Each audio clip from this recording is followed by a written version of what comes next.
Minutos, vamos falar de mercado financeiro e vamos falar de medidas que o governo vem tomando em outro sentido para minimizar também impactos do coronavírus. Nós estamos em contato com o economista Alexandre Schwartzman, que é ex-diretor do Banco Central. Alexandre, boa tarde.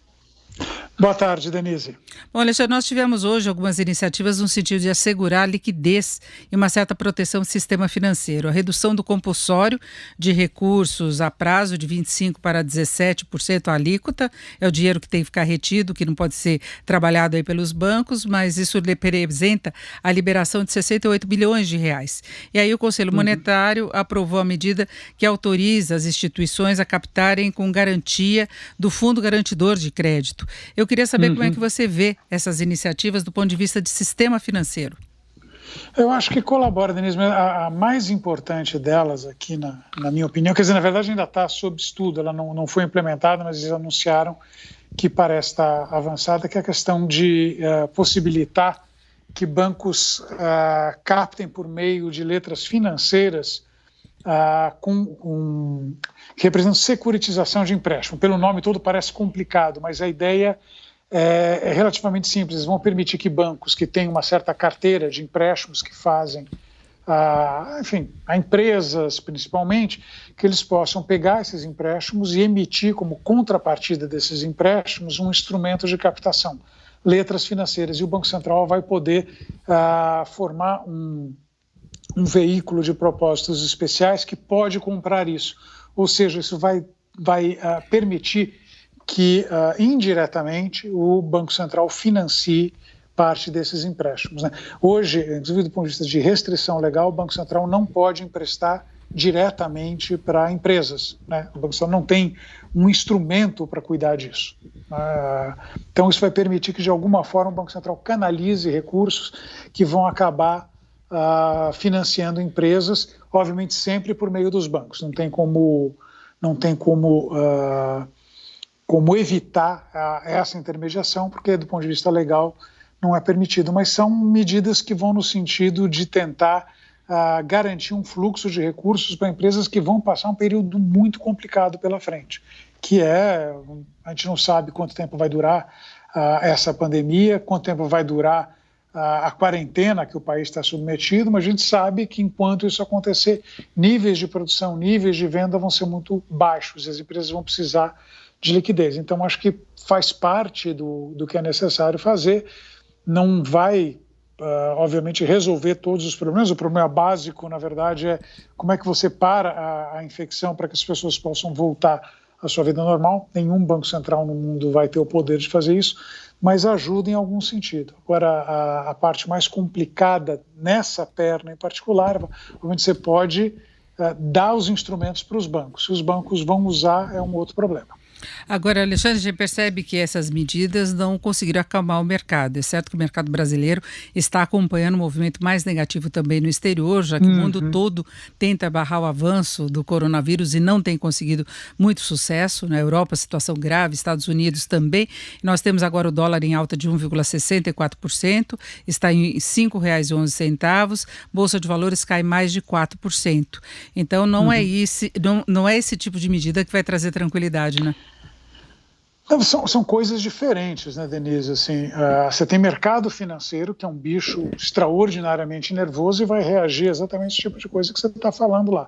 E tem, obviamente, não quero minimizar, o mercado financeiro tem implicações para a atividade econômica. A preocupação que eu entendo do Banco Central, que eu acho que é a preocupação mais correta, assim, não é questão de estabilizar o dólar em si ou garantir que as bolsas de valores vão funcionar melhor. Obviamente, se isso acontecer, maravilha, parabéns. Mas o objetivo dessas medidas nesse momento é permitir a sobrevivência de um conjunto de empresas num período extraordinariamente difícil que a gente vai passar, né? E o mercado financeiro reflete em algum grau isso, mas assim, é um grau muito longínquo esse tipo de preocupação. Ele está, hoje, na verdade, seguindo o que está acontecendo em mercados internacionais, etc. Então, não vai ser isso que vai ajudar muito. Nesse aspecto, mais interessante, por exemplo, é ver o tipo de reação que vai ter as medidas que foram anunciadas pelo Federal Reserve também mais ou menos nesse sentido, mas acho que até porque o Federal Reserve lá fora tem uma latitude legal maior, né, ele vai fazendo uma intervenção mais forte nos mercados. Então ele está comprando diretamente títulos de dívida de empresas privadas, né? Então, até agora, o Federal Reserve comprava títulos públicos ou os títulos lastreados em hipotecas, mas que eram emitidos pelas empresas Fannie Mae e Freddie Mac, que são empresas quase estatais lá fora. Ele está ampliando esses instrumentos para comprar uma commercial paper, que é basicamente letras financeiras, alguma coisa assim, e um outro conjunto de instrumentos lastreado em empréstimos a estudantes, em cartão de crédito, etc., que o Banco Central do Brasil, nesse momento, não pode fazer. Também são medidas que têm o mesmo fim, quer dizer, no sentido de tentar evitar que essa crise, originalmente uma crise de saúde, uma crise que contaminou o setor real, ela também tenha ramificações que possam travar o mercado financeiro, porque se travar o mercado financeiro, aí é fim de jogo.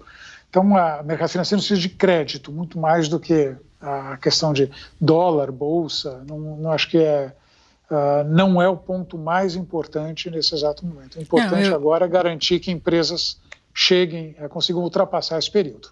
Eu colocava essa questão mais como uma repercussão positiva de mercado, a questão de ânimo, porque se cobra também uma atuação mais firme do BNDES, que ele vai suspender a cobrança de dívidas. Alguns bancos até estão postergando aí também por 60 dias para quem já estava em dia.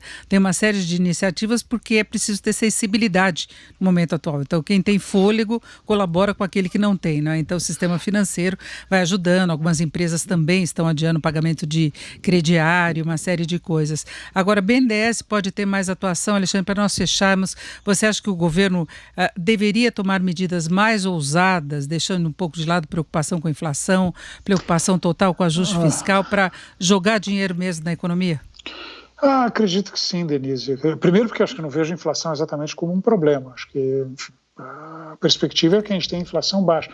Mas, obviamente, a gente vai ter que colocar, porque é uma questão humanitária, né? Você não tem muito o que discutir isso. Todo o resto fica, obviamente, em segundo plano. A gente está discutindo vidas e, enfim, vai ter um impacto negativo nas contas públicas. Vai ser horroroso.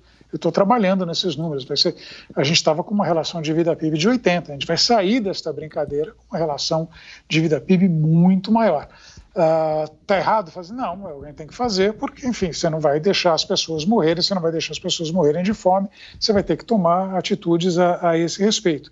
Lá na frente a gente vai ter que corrigir isso, né? Então, tem, obviamente, uma preocupação com o que vai acontecer no dia seguinte, o dia que a gente, com sorte, superar essa pandemia, superar essa crise, a gente vai sair com uma série de problemas para resolver. Mas o problema urgente nesse momento, não queremos que pessoas morram. Então, a gente quer dar serviço médico na medida do possível e provavelmente também alguma forma de sustentar uma série de famílias que vão perder as suas fontes de renda nas próximas semanas e meses. Então, essa deveria ser a preocupação inicial. Nos preocupar com a dívida. A dívida não vai embora, mas em algum momento a gente vai ter que voltar a se preocupar com ela. Conversamos com o Alexandre Schwartzman, economista, ex-diretor do Banco Central. Alexandre, muito obrigado, uma boa tarde. Boa tarde, que superemos isso. Exatamente.